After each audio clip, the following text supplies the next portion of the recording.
ಪ್ರಜಾಪ್ರಭುತ್ವ ಅಪಾಯದಲ್ಲಿದೆ. ಸಂವಿಧಾನದ ಶಕ್ತಿಯನ್ನ ಕುಗ್ಗಿಸಲಾಗ್ತಾ ಇದೆ. ಅಂಧಭಕ್ತರಾಗ್ಲಿಕ್ಕೆ ಹೋಗಕ್ಕೆ ಹೋಗಬೇಡಿ. ಮಾರಿಕೊಂಡ ಮಾಧ್ಯಮಗಳೇ ಜನರಿಗೆ ಸತ್ಯವನ್ನ ಹೇಳಿ. ಭಾರತ ದೇಶ ಇವತ್ತು ಪಾಕಿಸ್ತಾನದಿಂದ ತೊಂದರೆ ಅನುಭವಿಸ್ತಾ ಇಲ್ಲ, ಚೀನಾದಿಂದ ತೊಂದರೆ ಅನುಭವಿಸ್ತಾ ಇಲ್ಲ. ನಮ್ಮೊಳಗೆ ಇರುವಂತಹ 2% ಅಂತ ನಾವೇನು ಹೇಳ್ತೀವಿ, ಈ 2%ನವರು 98% ಭಾರತೀಯರನ್ನ ನೆಮ್ಮದಿಯಾಗಿರ್ಲಿಕ್ಕೆ ಬಿಡ್ತಾ ಇಲ್ಲ. ನೀವು ಸೂಕ್ಷ್ಮವಾಗಿ ಗಮನಿಸಿ ನೋಡಿ. ಎಲ್ಲಾ ವಿಚಾರದಲ್ಲೂ ಸಹ ಇವರು ಎಂಟ್ರಿ ಆಗ್ತಾರೆ.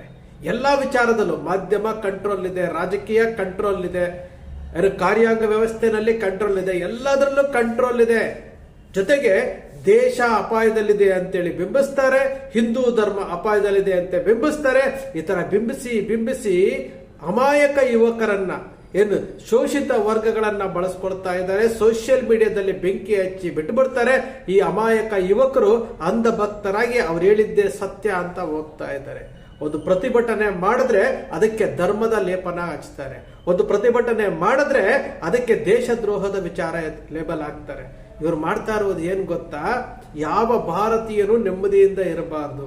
ನೀವು ನೋಡ್ರಿ, ಮೊಘಲರು ಭಾರತಕ್ಕೆ ಬಂದಾಗ ಎಷ್ಟು ಜನಸಂಖ್ಯೆ ಇದ್ರು, 1,000-2,000 ಜನಸಂಖ್ಯೆ ಇದ್ದಂಥವ್ರನ್ನ ಭಾರತದೊಳಗಡೆ ಬಿಡೋದಕ್ಕೆ ಅವರಿಗೆ ಸಹಕಾರ ಕೊಟ್ಟವರು ಯಾರು? ಇದೇ 2%ನವರು. ಬ್ರಿಟಿಷರು 100 ವರ್ಷಗಳ ಕಾಲ ಭಾರತವನ್ನ ಆಳದ್ರಲ್ಲ, ಅವರ ಕಾರ್ಯಾಂಗ ವ್ಯವಸ್ಥೆ, ಅವರ ಶಾಸಕಾಂಗ ವ್ಯವಸ್ಥೆನಲ್ಲಿ ಜೊತೆಲಿದ್ದಂಥವ್ರು ಯಾರು?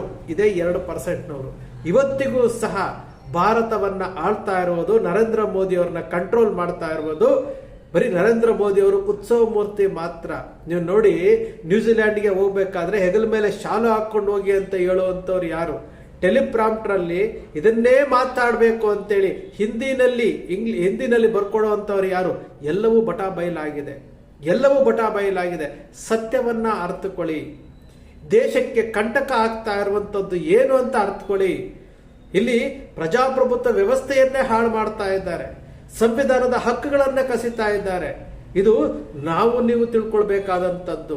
ಇಲ್ಲಿ ವ್ಯಾಪಾರ ಆಗ್ತಾ ಇದೆಯಾ ಹೊರತು ಭಾರತದಲ್ಲಿ ಪ್ರಜಾಪ್ರಭುತ್ವ ಯಾವ ರೀತಿ ನಾಶ ಆಗ್ತಾ ಇದೆ. ಪ್ರಜೆಗಳನ್ನ ಇವತ್ತು ಗುಲಾಮರನ್ನಾಗಿ ಮಾಡ್ಕೊಂಡಿದ್ದಾರೆ, ಜೀತದಾಳುಗಳನ್ನಾಗಿ ಮಾಡ್ಕೊಂಡಿದ್ದಾರೆ. ಪ್ರಜೆಗಳೇ ಪ್ರಭುಗಳು ಅನ್ನೋದನ್ನ ಮರೆಸ್ಬಿಡ್ತಾ ಇದ್ದಾರೆ. ಈ ಕೆಲಸ ಮಾಡಬೇಕಾಗಿರುವುದು ಮೀಡಿಯಾಗಳು ರೀ. ಪ್ರಜೆಗಳು ಪ್ರಭುಗಳು. ಇವತ್ತು ನಮ್ಮನ್ನು ಆಳ್ತಾ ಇರುವಂತಹ ರಾಜಕಾರಣಿಗಳು ಸೇವಕರು. ನಾವು ಕೊಡುವಂತಹ ತೆರಿಗೆ ಹಣದಿಂದ ಅವರು ಜೀವನ ಮಾಡ್ಬೇಕ್ರಿ. ಅವ್ರು ಒಳಗಡೆ ಹಾಕುವಂತಹ ಚಡ್ಡಿ ತಿನ್ನುವಂತಹ 2 ತುತ್ತು ಅನ್ನ ಜನ ಕೊಡುವಂತಹ ತೆರಿಗೆ ಹಣದಿಂದ. ಅವರೇನು ಶ್ರೀಮಂತರಲ್ಲ, ಅವರು ಮಹಾರಾಜರಲ್ಲ. ನಾವು ಮಹಾರಾಜರನ್ನಾಗಿ ಮೆರೆಸ್ತಾ ಇದ್ದೀವಿ.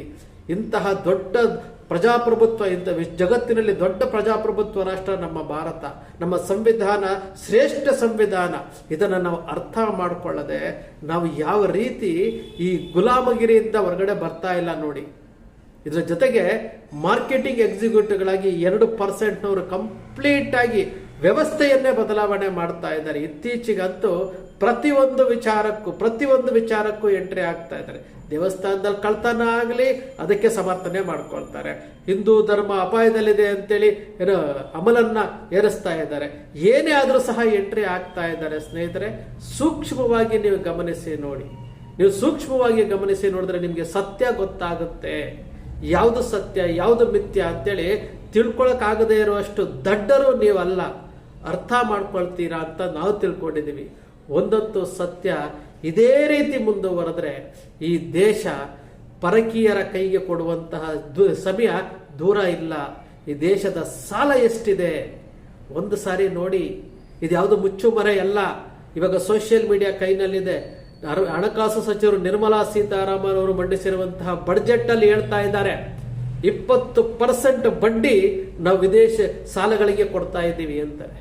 ಇವತ್ತು ರೂಪಾಯಿ ಮೌಲ್ಯ ಹತ್ತತ್ರ $100 ಹತ್ರ ಹೋಗ್ತಾ ಇದೆ. ಎಲ್ಲಿಂದ ಸಾಲ ತೀರಿಸ್ತಾರ? ಅಭಿವೃದ್ಧಿ ಮಾಡ್ತಾರ? ಏನ್ ಮಾಡ್ತಾ ಇದ್ದಾರೆ ಇವರು? ಇವತ್ತು ನೋಡಿ, ಇಸ್ರೋನಲ್ಲಿ 100 ಜನ ವಿಜ್ಞಾನಿಗಳು ರಾಜೀನಾಮೆ ಕೊಡುವಂತಹ ಪರಿಸ್ಥಿತಿಗೆ ಬಂದಿರುವಂಥದ್ದು. ಇದಕ್ಕೆಲ್ಲ ಕಾರಣ ಏನು? ಇವತ್ತು ಪ್ರೈವೇಟೈಸೇಷನ್ ಅಂತೇಳಿ ಸರ್ಕಾರಿ ಒಡೆತನದ ಸಂಸ್ಥೆಗಳನ್ನೆಲ್ಲ ಮುಚ್ತಾ ಇರುವಂಥದ್ದು. BSNL ಏನಾಯ್ತು ಇವತ್ತು? ಏರ್ ಇಂಡಿಯಾ ಏನಾಯ್ತು ಇವತ್ತು? ಇವತ್ತು ನೋಡಿ, ಪ್ರೈವೇಟ್ ಜೆಟ್ಗಳನ್ನು ಆರಿಸೋದಿಕ್ಕೆ, ಉಪಗ್ರಹಗಳನ್ನು ಆರಿಸೋದಿಕ್ಕೆ ಪ್ರೈವೇಟ್ ಸಂಸ್ಥೆಗಳನ್ನು ಬಳಸ್ಕೊಳ್ತಾ ಇದ್ದಾರೆ ಎಂಬ ಸುದ್ದಿ ಎಲ್ಲಿಂದ ಬಂತ್ರಿ? ದೇಶ ಕಟ್ಟೋದಕ್ಕೆ ಎಷ್ಟು ಕಷ್ಟಪಟ್ಟಿದ್ದಾರೆ, ದೇಶ ಕಟ್ಟೋದಕ್ಕೆ ಎಷ್ಟು ಶ್ರಮ ಪಟ್ಟಿದ್ದಾರೆ. ಬ್ರಿಟಿಷರು ದೋಚ್ಕೊಂಡು ಹೋಗಿದ್ರು. ನಾವು ಯುವಕರು, ಈ ದೇಶದ ಯುವಕರು ಇವತ್ತು ಈ ದೇಶದ ಉಳಿವಿಗೋಸ್ಕರವಾಗಿ ಹೋರಾಟ ಮಾಡಬೇಕಾಗಿದೆ. ಭಾರತವನ್ನ ಉಳಿಸಿ ಅಂತ ಹೋಗಬೇಕಾಗಿದೆ. ಪ್ರಜಾಪ್ರಭುತ್ವ ರಾಷ್ಟ್ರವನ್ನ ಉಳಿಸಿ ಅಂತ ಹೇಳಬೇಕಾಗಿದೆ. ಸಂವಿಧಾನದ ಆಶಯಗಳನ್ನ ಪ್ರತಿಯೊಬ್ಬರಿಗೂ ತಲುಪಿಸಿ ಅಂತ ಹೇಳಬೇಕಾಗಿದೆ. ಈ ದೇಶ ಮೊದಲು, ದೇಶ ಮೊದಲು ಅಂತ ಹೇಳ್ಕೊಂಡು ಬಂದಂತವರು ಇವತ್ತು ಕಂಪ್ಲೀಟ್ ಆಗಿ, ನಾನು ನಿಜಕ್ಕೂ ಹೇಳ್ತೇನೆ, ನರೇಂದ್ರ ಮೋದಿ ಅವರು ಜಸ್ಟ್ ಒಬ್ಬ ಉತ್ಸವ ಮೂರ್ತಿ ಮಾತ್ರ. ನಾವು ಹಿಂದೆ UPA 1 UPA 2 ಇದ್ದಾಗ ಮನಮೋಹನ್ ಸಿಂಗ್ ಅವರು ರಿಮೋಟ್ ಕಂಟ್ರೋಲ್ ಅಂತ ಹೇಳ್ತಾ ಇದ್ವಿ. ಆದರೆ ಆರ್ಥಿಕ ತಜ್ಞರಾಗಿ ಇವತ್ತೇನಾದರೂ ಭಾರತ ಇಷ್ಟು ಲೆವೆಲ್ಗೆ ಬೆಳೆದಿದೆ ಅಂತಂದ್ರೆ ಅದಕ್ಕೆ ಮೂಲ ಕಾರಣ ಮನಮೋಹನ್ ಸಿಂಗ್ ಅವರು, PV ನರಸಿಂಹರಾವ್ ಅವರು ಅವತ್ತೇನು ಪ್ರಧಾನಮಂತ್ರಿಗಳಾಗಿದ್ರಲ್ಲ, ಅವತ್ತು ನಡೆದಂತಹ ಒಪ್ಪಂದಗಳಿಂದ ಆಗಿರುವಂಥದ್ದು. ಇವತ್ತು ಅದನ್ನ ಮಾರ್ಕೆಟಿಂಗ್ ಎಕ್ಸಿಕ್ಯೂಟಿವ್ಗಳಾಗಿ ಬದಲಾವಣೆ ಮಾಡ್ತಾ ಇರುವಂತಹ ಕೆಲಸ ಮಾಡ್ತಾ ಇದ್ದಾರೆ.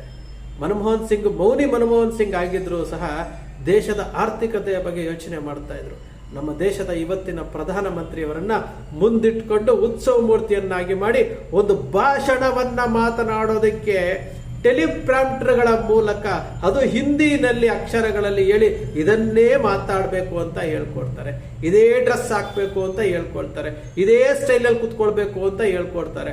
ಪ್ರತಿ ಒಂದನ್ನು ಆಪರೇಟ್ ಮಾಡ್ತಾ ಇರುವಂತದ್ದು 2% ಜನ.